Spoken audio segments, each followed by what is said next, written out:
I don't think there is any individual whose balance sheet reads perfectly assets and zero liabilities, to put it in your language. Individuals are mixed bags. So on certain issues, you will find that you agree with Gandhi. On certain issues, you will never be able to agree with Gandhi.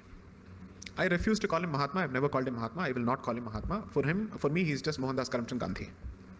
I don't think you should deify someone so much. If Sri Rama can be criticized, why should Gandhi not be criticized? Is Gandhi bigger than Rama, who he worshipped? He's not.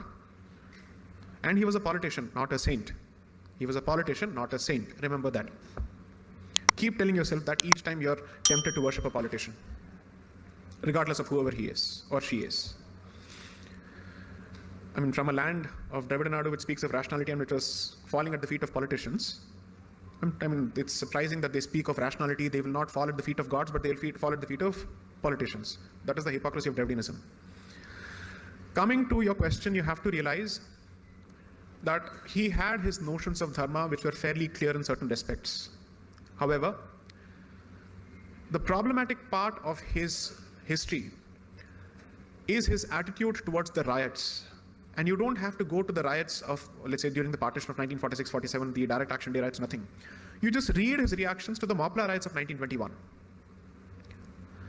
And this gentleman was giving the same advice to the Jews as he was giving to the Hindus. He was asking the Jews to walk into the gas chambers. He was asking the Hindus to go and die. He said this as much in both places. I think he needed professional help at some stage.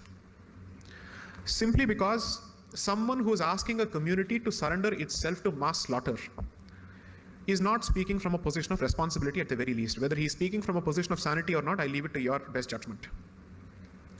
If I decide to say I will sacrifice my life in the interest of peace, that's a decision that I take with respect to me. The consequences are for me alone to face. I have no right to ask a community to sacrifice itself at the altar of peace. Community's first right is to protect itself and to preserve itself, not to surrender itself at the altar of this mythical unity. So therefore, there are some serious problems. So in the context of Gandhi versus Jinnah, I would say there is a problem with his assessment of the situation. In the context of Gandhi versus Ambedkar, you will be surprised that he gave fantastic responses to some of Ambedkar's positions. So it's a question of issue and it's a question of who he was being pitted against.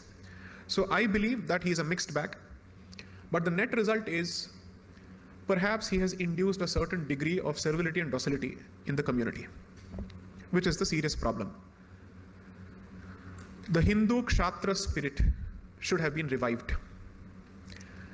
So as part of the second book, which the pre-order link is just out, it's called India, Bharat and Pakistan, the constitutional journey of a sandwiched civilization. India, Bharat and Pakistan, that's the title of the book, which is Bharat is stuck between India and Pakistan. As far as the revolutionary movement is concerned, you should see how from 1857 onwards, right until the 1940s, there are parallel armed resistance movements across the country, Bengal and Punjab being two focal points or foci. The amount of trouble that they gave to the British. In 1909, which is when the concept of separate electorates for Muslims was introduced under what is known as the Winter Morley reforms, bomb blasts in, the year starts with bomb blasts in Bengal, both Bengals, because by then Bengal has been partitioned into Bengal and Eastern Bengal and Assam. So bomb blasts there. An attempt at the life of the Viceroy in Ahmedabad. Ambala is seeing bomb blasts.